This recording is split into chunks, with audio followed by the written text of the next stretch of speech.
ونصلي ونسلم على رسوله الكريم اما بعد فاعوذ باللہ من الشیطان الرجیم بسم اللہ الرحمن الرحیم۔ آج کی اس نشست میں امر بالمعروف نہی عن المنکر یعنی مخلوق خدا کو نیکیوں کا حکم دینا اور برائیوں سے روکنا، اس اہم فریضہ سے متعلق ارشادات ربانی اور ارشادات رسول صلی اللہ علیہ وسلم آپ کے سامنے پیش کر کے یہ سعادت عظمیٰ حاصل کر رہا۔ ارشاد خداوندی ہے آیت نمبر 110 سورہ آل عمران، کنتم خیر امۃ اخرجت للناس تأمرون بالمعروف وتنہون عن المنکر وتؤمنون باللہ۔ ارشاد ربانی ہے کہ تم بہترین امت ہو، تمام مخلوق سے چھانٹ کر تمام مخلوقات سے منتخب کر کے تمہیں ایک اہم فریضے کے لیے انتخاب کیا گیا ہے۔ وہ کیا ہے؟ تأمرون بالمعروف، کہ تم لوگوں کو نیکیوں کا حکم دیتے ہو، وتنہون عن المنکر، اور لوگوں کو برائیوں سے بچاتے ہو، وتؤمنون باللہ، اور اللہ رب العزت پہ کامل ایمان رکھتے ہو۔ دوسری جگہ پر ارشاد ہوا سورہ آل عمران میں ہی، وَلْتَكُن مِّنكُمْ أُمَّةٌ يَدْعُونَ إِلَى الْخَيْرِ وَيَأْمُرُونَ بِالْمَعْرُوفِ وَيَنْهَوْنَ عَنِ الْمُنكَرِ وَأُولَٰئِكَ هُمُ الْمُفْلِحُونَ۔ اور تم میں سے ایک جماعت ایسی ہونی چاہیے جو لوگوں کو نیکیوں کی طرف بلائے اور برائیوں سے روکے، اور وہی جماعت فلاح پانے والی ہے۔ یہ بہت بڑا کام ہے، امت مسلمہ کا بہت بڑا فریضہ ہے، یہ اجتماعی فریضہ ہے امت مسلمہ کا، اس لیے کہ اللہ رب العزت رب العالمین ہیں، ہمارے نبی رحمت للعالمین ہیں اور خاتم الانبیاء ہیں۔ تمام نبیوں کا سلسلہ نبی پاک صلی اللہ علیہ وسلم پہ ختم ہو چکا ہے۔ ہماری کتاب جو قرآن مجید ہے یہ خاتم الکتب ہے، تمام کتابوں کا سلسلہ ختم کرنے والی ہے، اور جو امت ہے یہ خیر امت ہے، یہ بہترین امت ہے۔ یہ سب نسبتیں نبی پاک صلی اللہ علیہ وسلم کی وجہ سے ملی ہیں۔ اس امت کو کیوں خیر امت کہا گیا کہ یہ بہترین امت ہے؟ کیونکہ نبی پاک صلی اللہ علیہ وسلم کے ساتھ اس امت کی نسبت نبی پاک صلی اللہ علیہ وسلم کے ساتھ ہے، اور اس کا فریضہ یہ بتایا گیا کہ یہ نیکیوں کا حکم دے لوگوں کو اور برائیوں سے ہمیشہ لوگوں کو روکے۔ یہ جہاد ہے۔ حضرت علی کرم اللہ تعالی نے فرمایا کہ نیکیوں کا حکم کرنا اور برائیوں سے روکنا بہترین جہاد ہے۔ حضرت ابو سعید خدری رضی اللہ تعالیٰ عنہ سے روایت ہے، مسلم اور ترمذی کی حدیث ہے کہ رسول اللہ صلی اللہ علیہ وسلم نے فرمایا، من رأى منکم منکرا فلیغیرہ بیدہ فإن لم یستطع فبلسانہ فإن لم یستطع فبقلبہ وذلک اضعف الایمان۔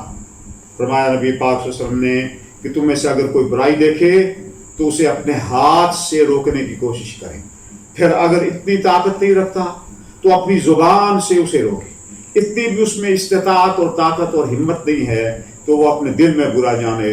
فرمایا کہ یہ ایمان کا کم ترین حصہ ہے۔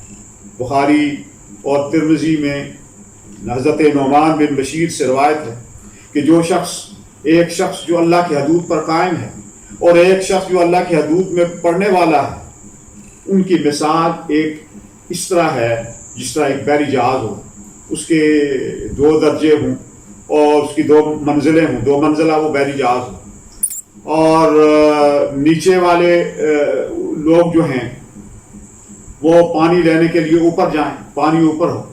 اگر نیچی منزل والے یہ کہیں کہ ہمیں بار بار اوپر جانا ہوتا ہے اور ہم ڈسٹرب کرتے ہیں اوپر والی منزل والوں کو، تو ہم کیوں نہ سمندر میں، جس سمندر میں یہ بحری جہاز ہے، ہم اس کو جو ہے اس میں نشان کریں، سوراخ کر دیں تاکہ ہمیں بار بار اوپر نہ جانا پڑے۔ اگر وہ سوراخ کرنا شروع کر دیں تو ظاہر ہے کہ وہ بحری جہاز ڈوب جائے گا۔ اگر اوپر والے لوگ ان کو منع نہیں کریں گے تو وہ بھی ڈوبیں گے اور یہ بھی ڈوبیں گے۔ یوں ہی نبی پاک صلی اللہ علیہ وسلم نے یہ مثال دی ہے کہ اگر معاشرے میں کچھ لوگ نیکیوں کے راستے پر گامزن ہوں اور کچھ لوگ جو ہیں وہ حدود اللہ سے تجاوز کریں، وہ معاشرتی برائیوں کا شکار ہوں، وہ ملاوٹ کریں، وہ ذخیرہ اندوزی کریں، وہ جھوٹ بولیں، وہ کبیرہ گناہوں کا ارتکاب کریں، قتل و غارت کریں، وہ دوسروں کے حقوق پر ڈاکہ ڈالیں، وہ چوریاں اور ڈکیتیاں کریں. اس طرح کی دیگر بے شمار معاشرتی برائیاں ہیں جن کا شکار معاشرہ ہے.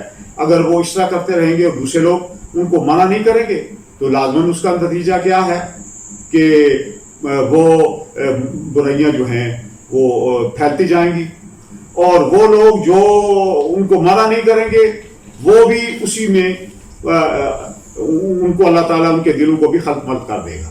چنانچہ ابو داؤد کی حدیث ہے کہ بنی اسرائیل میں سے پہلے شخص نے جس نے جو ہے ان کا تنزل ایسے ہوا کہ ایک شخص ناجائز بات پر کسی کو منع کرتا، جب وہ بات نہ سنتا تو پھر اس سے وہ ترک تعلق نہ کرتا بلکہ اس کے ساتھ مل جاتا.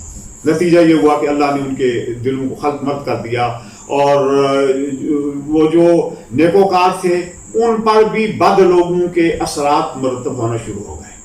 تو خلاصہ اس بات کا یہ ہے کہ نبی پاک صلی اللہ علیہ وسلم نے فرمایا، بہت اہم حدیث ہے یہ، کلکم راع و کلکم مسئول عن رعیتہ، تم میں سے ہر کوئی نگہبان ہے اور ہر ایک سے اس کی رعایا کے بارے میں، جو اس کے ماتحت ہیں ان کے بارے میں پوچھا جائے گا. آج ملت اسلامیہ کی ذمہ داری ہے کہ جو فرد گھرانے کا سربراہ ہے، باپ ہے، یا وہ کسی ادارے کا سربراہ ہے، یا وہ کسی انڈسٹری کا ہیڈ ہے، چیف ایگزیکٹو ہے، یا وہ بہت بڑا سرمایہ دار ہے، مزارعین اس کے تابع ہیں، یا وہ سربراہ مملکت ہے، ان سب کی ذمہ داریاں ہیں کہ وہ اپنے ماتحت لوگوں کو نیکیوں کی طرف راغب کریں اور برائیوں سے کریں. جہاں تک حکومت کا تعلق ہے، اللہ رب العزت نے کلام اللہ شریف میں فرمایا وَإِن مَّكَّنَّاهُمْ فِي الْأَرْضِ أَقَامُوا الصَّلَاةَ وَآتَوُا الزَّكَاةَ وَأَمَرُوا بِالْمَعْرُوفِ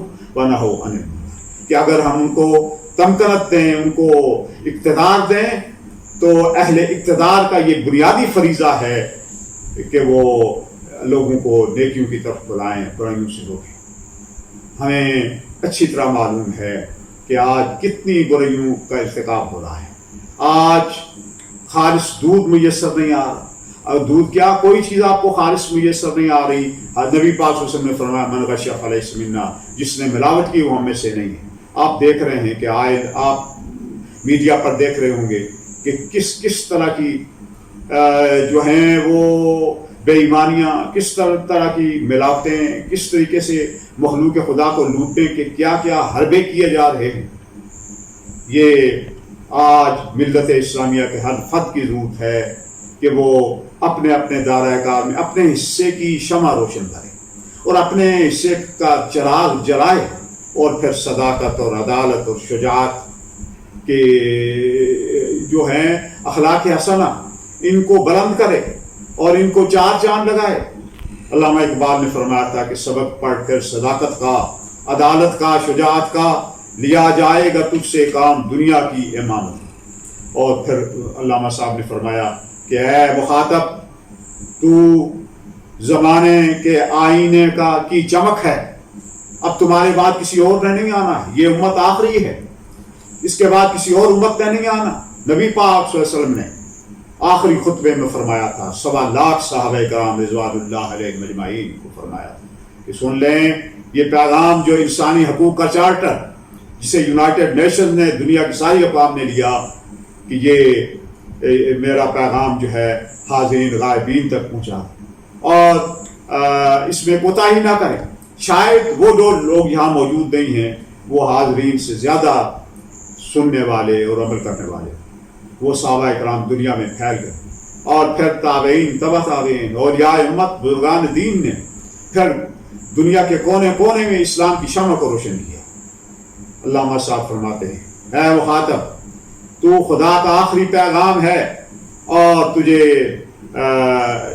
زمانے میں اس اسلام کی شمع کو روشن کرتے ہوئے نیکیوں کا لوگوں کو حکم دے کر برائیوں سے منع کرنے کا فریضہ تم پر ہے، جسے تم نے ہر صورت میں انجام دے کر خیر امت کا مصداق ہونا ہے. کیا فرمایا؟ فرمایا بے خبر تو جوہر آئینہ ایام ہے اور تو زمانے میں خدا کا آخری پیغام ہے. اور پھر آخری یہ جو شعر آپ نے فرمایا اسی حوالے سے کہ بازو تیرا توحید کی قوت سے قوی ہے، اسلام تیرا دیس ہے، تو مستقوی ہے. وآخر دعوانا الحمدللہ.